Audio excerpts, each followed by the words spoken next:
falar sobre um material muito versátil e fácil de usar: o giz pastel seco e oleoso. Eu adoro trabalhar com o pastel porque ele tem um efeito de cores vívidas e brilhantes e permitem que você trabalhe com ele sem precisar de outros acessórios, como pincéis, godês ou coisas do tipo. Com esses materiais aqui, tudo que você precisa é papel, o pastel e sua mão. Nenhum outro material artístico permite pinturas tão ágeis, rápidas, versáteis e com resultados tão vívidos e intensos como o pastel. E nesse vídeo aqui eu vou apresentar para vocês os tipos de pastéis, quais marcas e quais são os mais recomendados para você. Preste atenção! O giz pastel, ou simplesmente pastel, é um material em forma de barra ou cilindro feito de pigmento em pó e um pouco de aglutinadores. O pastel tem sido usado por artistas desde o Renascimento e conquistou uma popularidade maior no século XVIII, quando um número maior de artistas começaram a fazer do pastel seu material e técnica principal. O pastel é praticamente o pigmento em pó puro, o que resulta em cores intensas e vívidas que quase nenhum outro material pode proporcionar. O pó desse material fixa no papel e também se mistura com muita facilidade, possibilitando passagem de tonalidade e sobreposições. Outra grande vantagem é que você pode trabalhar com o pastel sem precisar de pincéis, godês ou outros acessórios de pintura. Bastam as barrinhas, papel e o seu dedo. Existem basicamente dois tipos de pastéis: o seco e o oleoso. No entanto, só do seco existem 4 tipos de variações, além de categorias para estudantes ou profissionais. Vamos começar falando dos tipos de pastel seco. O primeiro são os soft pastels. Seria algo como pastel seco macio. São a forma mais tradicional e comum e utilizado do pastel seco. As barrinhas possuem uma alta concentração de pigmento e uma baixíssima concentração de goma, e consequentemente eles quebram e esfarelam com muita facilidade, mas as suas cores são bem intensas. Desenhar com eles também é muito fácil, porque o pó se mistura e se espalha no papel com muita facilidade. E também solta uma grande quantidade de pó, ou seja, faz muita sujeira.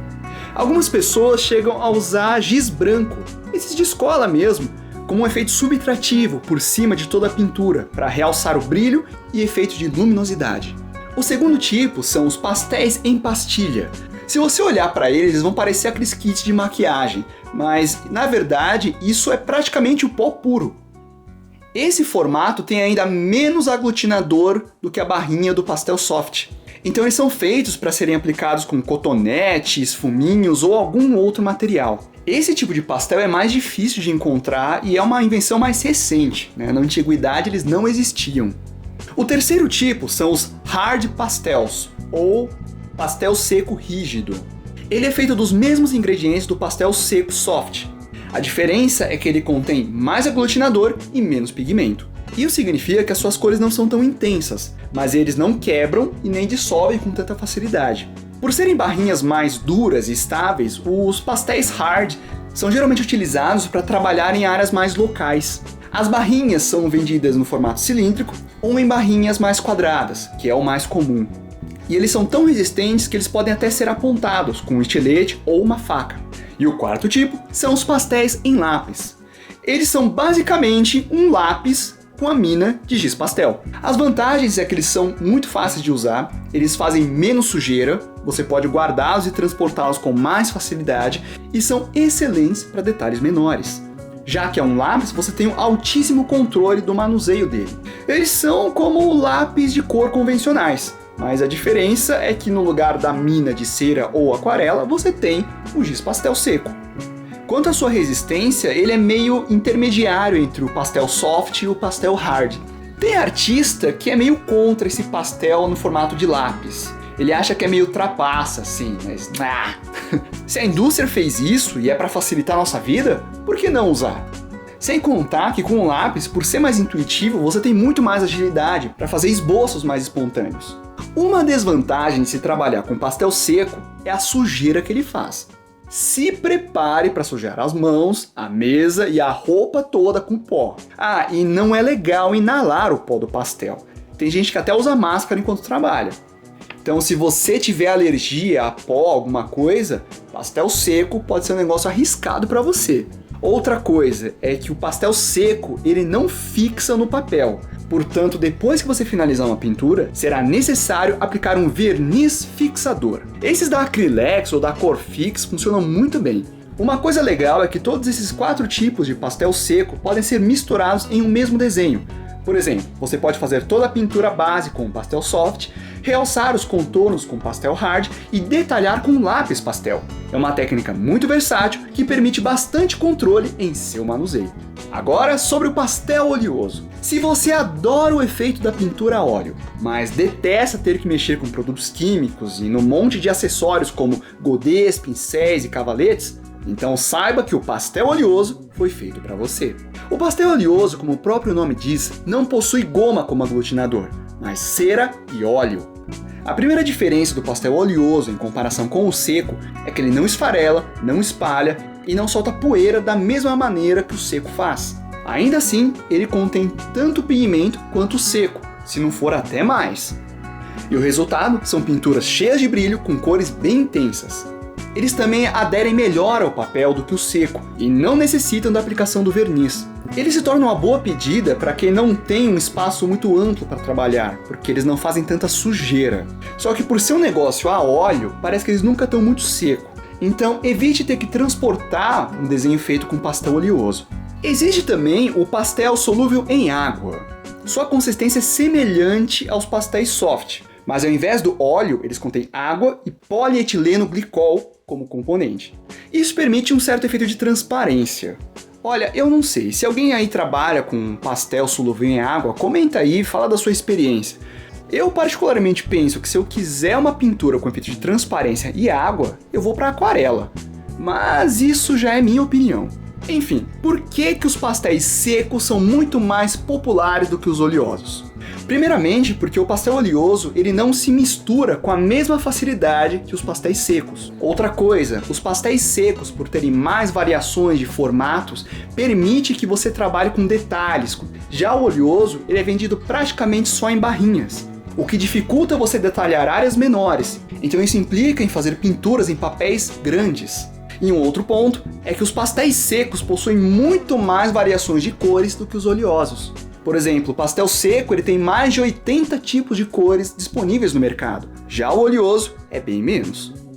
Principais marcas de pastel. Existem diversas marcas de pastel no mundo todo. Porém, aqui no Brasil, esse material não é muito comum. Então eu vou listar as marcas que você encontra com mais facilidade aqui no Brasil em específico. Primeiro, as marcas voltadas para artistas profissionais. Eu destaco Caran d'Ache, Koh-i-Noor, Prismacolor, Rembrandt da Talens e Conté de Paris. Todas essas marcas possuem as variações de pastel seco soft, hard e a versão em lápis. Algumas têm o oleoso também. Marcas de nível estudante: Pentel, Sakura, Reeves, Stadler ou Staedtler e Faber-Castell. A melhor maneira de você descobrir qual marca é de nível estudante é pelo preço dos kits. Um kit de 12 cores de pastel seco custando menos de R$80 é porque é de nível estudante. As marcas para artistas profissionais são muito caras. Alguns kits chegam a custar de R$200 ou até R$300. E o que eu recomendo?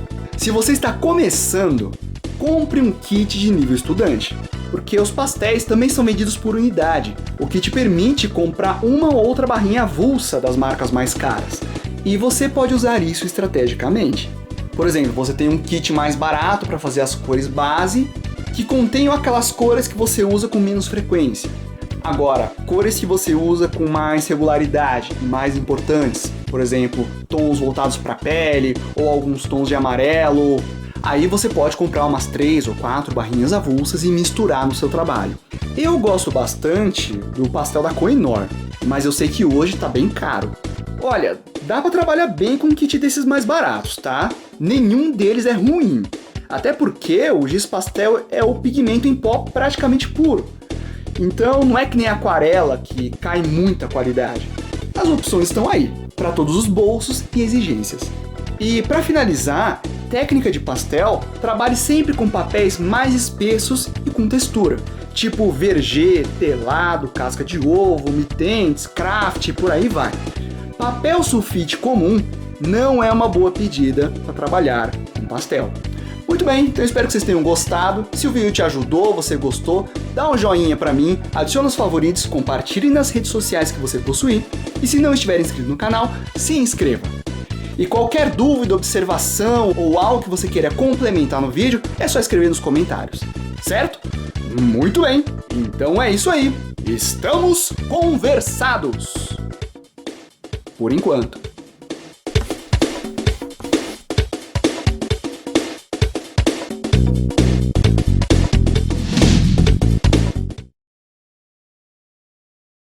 Hoje eu vou falar sobre um material muito versátil e fácil de usar. O giz pastel seco.